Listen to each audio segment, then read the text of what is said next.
Okay, hello everyone. Welcome to my vlog, RR vlog, my life after my daughter Ray. Anyway, andito kami ngayon sa Occoquan. We just had our lunch. Nag-lunch kami dito. We bought ano ba to? Sa Filipino restaurant. Nagtugol lang kami para dito kami mag-lunch kasi dapat punta kami doon sa may state park, kaya lang nakalimutan namin yung tag namin. You have to pay yung tag namin, dapat hindi namin kailangang magbayad, but since nakalimutan nga namin, alam mo naman kami, si kalimot. Anyway, hindi rin naman kasi maganda, malapit lang to sa amin. This is a regional park, so wala namang bayad dito so far, so okay pa rin. Kaya, which is good. Kasi, I'm pretty sure later on, magbabayad na rin mga tao dito. So, anyway. Walang masyadong tao right now. Kasi, 100 degrees right now.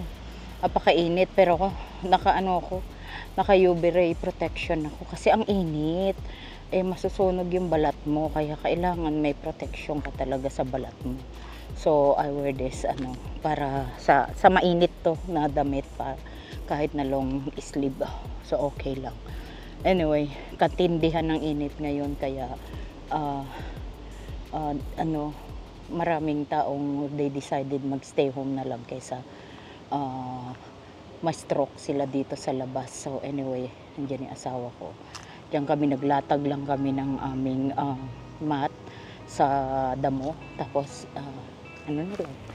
kumain lang kami pagka nagsawa na kami dito, then uwi na kami kasi dapat mag-fishing kami, like probably 2 hours away from our house. Kaya lang the weather is like this, tapos uulan mamaya, so it's not,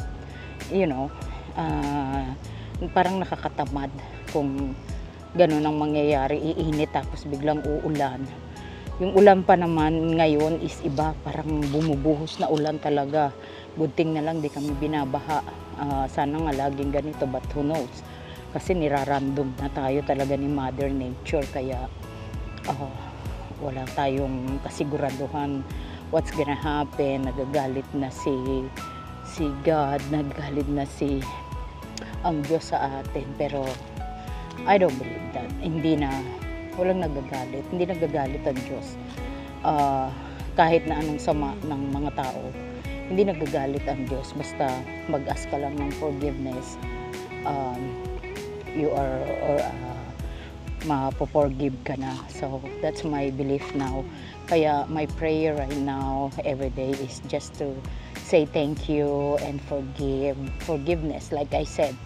Kasi yun lang naman talaga yung dapat nating idasal. Alam naman ng Diyos kung ano yung kailangan natin, at saka He's the one who knows, the future. So why do we have to kulit-kulit ang Diyos para lang, magawa mo yung gusto mo? Kasi kung hindi mangyayari, hindi naman mangyayari actually yan. Kasi naman tayo bago tayo lumabas sa mundo, meron na talaga tayong kapalaran. So bakit pa, diba? So anyway, yun lang naman ang na-change sa akin right now since this thing happened. Anyway, and dito ito yung park right now. Maganda yung mga trees right now kasi summertime pa, but malapit na rin kami mag-fall after this August. So, magiging so syempre fall na. So, after that, winter na naman. Ang gaganda pa ng mga trees right now. But later on, magiging na rin yan. Babagsak na lahat yung mga dahon yan, mga bulaklak. Lahat yan magiging branches na lang uli. So, ganito sa amin, 4 season dito sa amin, which is maganda naman talaga yung 4 season. At least you experience yung lahat ng season. Kaya lang, ready lang kasi pag winter na naman, talagang lamig-lamig na naman. Tapos balot, ilang layers na naman ng mga suot namin. But right now, pwede ka mag-burless. Pero ang init kasi, wala kang choice dyan kundi magkaroon ka ng aircon talaga, ng AC. Kasi kahit maghubad ka pa, mainit pa rin. Walang nachi-change sa temperature. Anyway, yan yung by the water yan eh. Oh, yung place na yan. So, actually, maganda naman dyan kasi, like I said, by the water nga. Silipin nga natin bago ako punta doon. Okay? Teka, hold on just a second. I have to go back and get my phone. Kasi pag lumalayo ako, papagalitan ako nitong kasama ko. At pag lumalayo ako at wala akong telepono, hindi niya ako makagilap, nabubrisit. Okay? So, wait a minute. Kuha muna ako ng phone. Okay. Talagang mainit ngayon. 100 degrees talaga, oh. Ang init. Punta ako sa, doon banda by the water. Iwan ko muna dyan yung aking kasama dahil ayaw niya namang lumabas. Ayaw niya namang maglakad. So, ako na lang. Ibibideo ko na lang yung mga yan. Tignan niyo yung puno. Maganda yung mga nila, flowers nila. Red color yan. My God, ang init talaga. Uy, sobrang init. Ay nako, paikot-ikot lang kami dito sa mga dito, mga state park, regional park, ay mga park lang kasi wala masyadong, mahirap pang kung anong gawin dahil mainit pa talaga. So anyway, malapit naman na kasi August. By the end of August lalamig na yan eh. Kaya yung September namin pwede na kaming mag-camping. September, October yan hanggang November malamig na yon. So syempre start ng winter is November.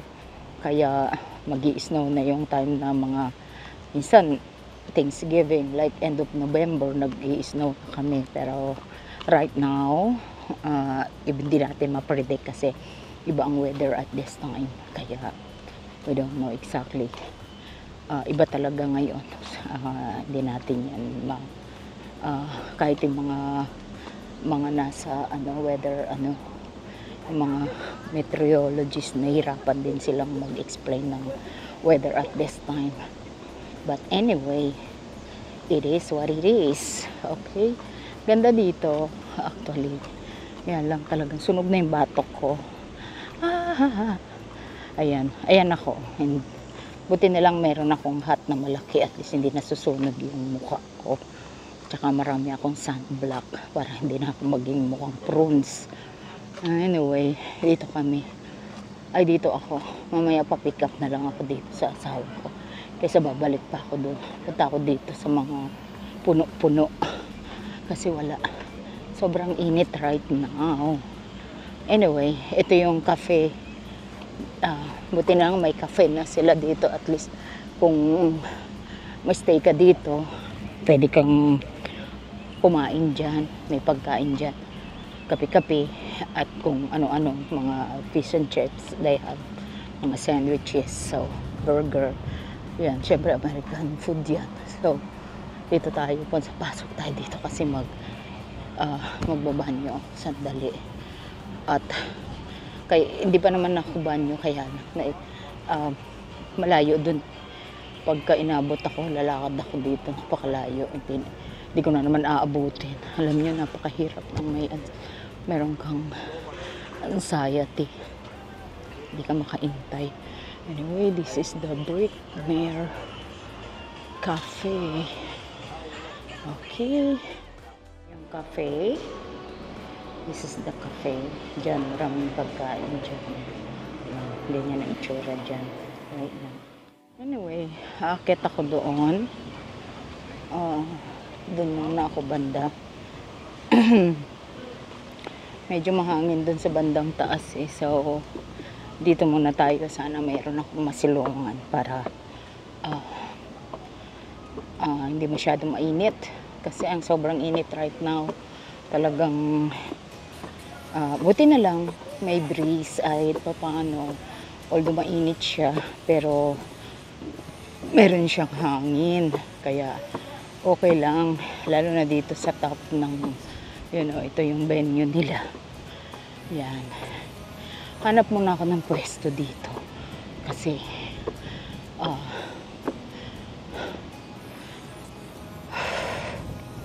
napakainit. Ay, malilipad yung aking sombrero. Nako. Ito yung venue. May tao ngayon dyan. Sana pala dito kami nag-upo-upo. Yan ang mga magagandang tanawin dito. Tinan mo, nagkakano sila. Oh, very nice. Ang sarap naman nila. Sarap-sarap ng buhay. Hindi namin magagawa yan because hindi kami marunong lumangoy. Kaya audience na lang kami. Ito yung the best na magkano ka talaga. Kasi mainit siya but may breeze like I said. Kaya okay lang. Maganda pa rin siya. Ayan siya. Ayan. Ang ganda. Ang ganda ang kahit na malamig. I mean mainit. May hangin. Ayan. Ang ganda ng bahay. Sana may bahay kami dyan. Nung andito pa si Bibi. Pero ngayon ayoko na ng bahay na ganyan. Wala naman yung baby ko. So forget it. Dito na lang ako sa kung saan. Kahit isang kwarto lang ako, good na. Anyway, look at the boat. Oy, magpasakay ka naman. Bakit naman iisa ka lang dyan? I-invite mo naman kami dyan. Sayang yung gas mo. Alright. Oh, look at this. Ang sarap naman, oh. Ang sarap sana ng ganyan, kung marunong nga lang lumangoy. Kaso, wag na lang. Pag di ka kasi marunong lumangoy, syempre, magpapanik ka, matatakot ka. So, yan yung mga activities na hindi namin kaya gawin. Okay guys, pakita ko sa inyo ang beauty dito. Maganda. Yan. May only libangan para hindi naman tayo malungkot ng husto. Punta tayo dyan sa malapit sa water. Look at them. Wow. Ganda-ganda ng tubig. Yan. So cute. Ayan si ako. Nagbibilad ako sa araw. Can you believe that? 100 degrees under the sun. But it's okay. Enjoy while we can. Anyway, I can handle the heat. But the hot is too much for me. I don't think if I can handle the cold. Ayan yung cafe. And this is the houses na magaganda right now. Yan. Okay. Ayan. Dadaktan nila yung kanilang boat. So, ganyan sila maggawa. Dito yung mga docking area. Doon. Dito, pag may boat ka, dito mo sila kukunin uli. Ibaba yung boat mo. And then, diyan mo din sila kukunin. So, that's how it is. Okay. So, dito muna tayo. Upo-upo muna tayo dahil ang init. Let me see kung anong maganda rito. Okay. Ito yung docking area. Dito. Pwede tayong, dito nila tinatali yung mga boat kung may darating or magpipick up. Alright.